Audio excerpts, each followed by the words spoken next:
Happy New Year, everyone! In 2018, old things have passed away, and behold, new things have come. I won't be dwelling in the past this year, but I did want to take a moment to reflect back. It's certainly a good thing that there's a lot of people on YouTube and such that like Nikon, because Nikon basically has an attitude like, well, we're Nikon, and you should come to us because it is a great privilege for you to even use our cameras. Be glad that we have allowed our cameras to grace your fingertips. That's basically Nikon's attitude. They're very, very elitist minded, and that's a real shame, honestly.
So why the big switch? Why the change? Well, there's lots of factors, and I'm going to get into a lot of this later on. I started back with Nikon in about 2005. Well, actually, I owned my first Nikon in 2006, and I started using them well before then. So I've been using Nikon for a long time. The past 5 years or so, I've been using Nikon and Sony side by side.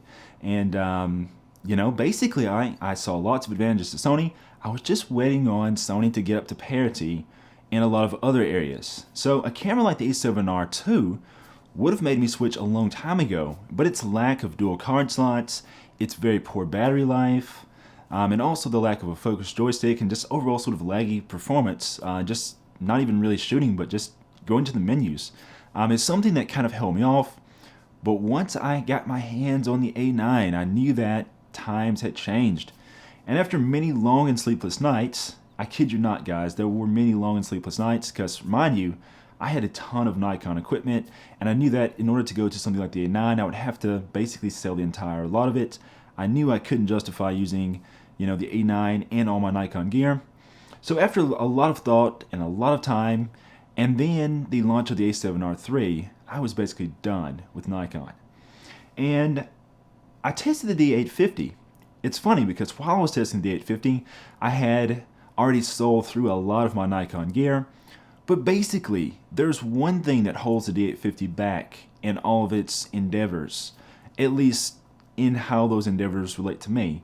And that is this one thing in there. That stupid flippity-flop flipping mirror. That flipping mirror holds back everything. You want to do silent shooting with the D850? Well, yeah, the mirror has to be out of the way. And you cannot use the viewfinder. You have to use the rear LCD screen. Want to have great autofocus in video mode? Want to be able to shoot video with your viewfinder? Can't do any of that because, once again, the flipping mirror. You want to be able to have very, very good autofocus coverage that covers most of the frame. Once again, the mirror holds you back. You want to be able to have extremely high focus precision. For things like portraits, you want to have something like eye-detect focus. It'll never happen, ever, because of that flipping mirror. So anyways, after many, many years, I have gotten tired of this flipping mirror, and more precisely, I've gotten tired of Nikon's inability to adopt change.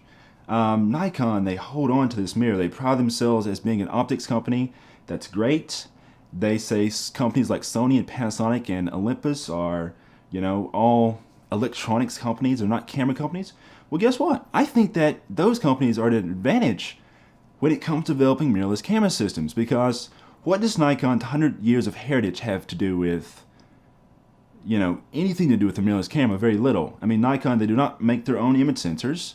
They don't have any expertise when it comes to developing an on-chip phase detect focusing system.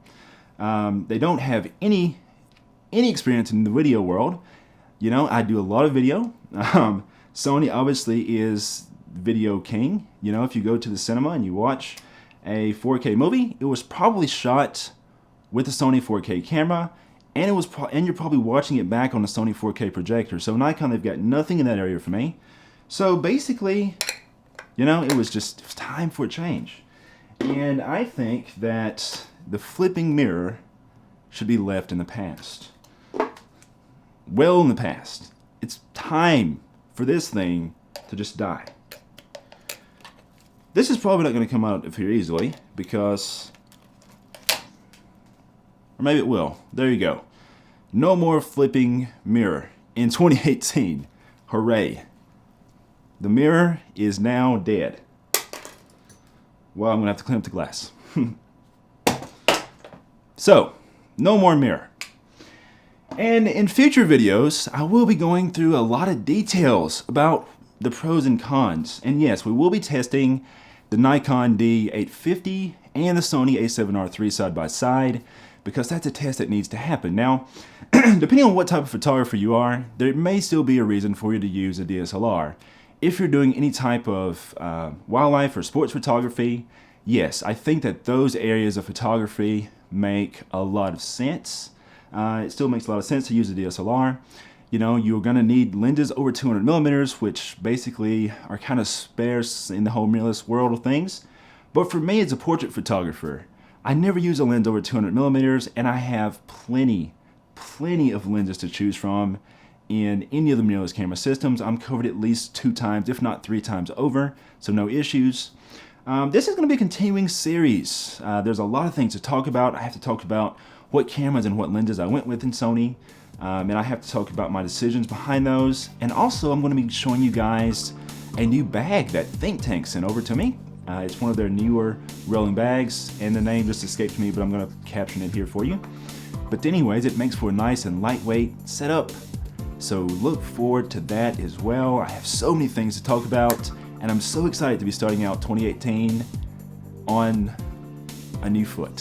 So I will see you guys in future videos. Write me in the comments below about what you'd like to see. And always follow me on social media. I am Photog J the Great.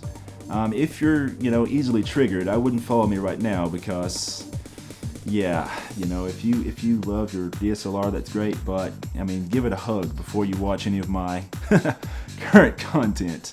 So, anyways, don't forget to like, share, and subscribe. I will see you guys in lots of videos coming up very, very soon.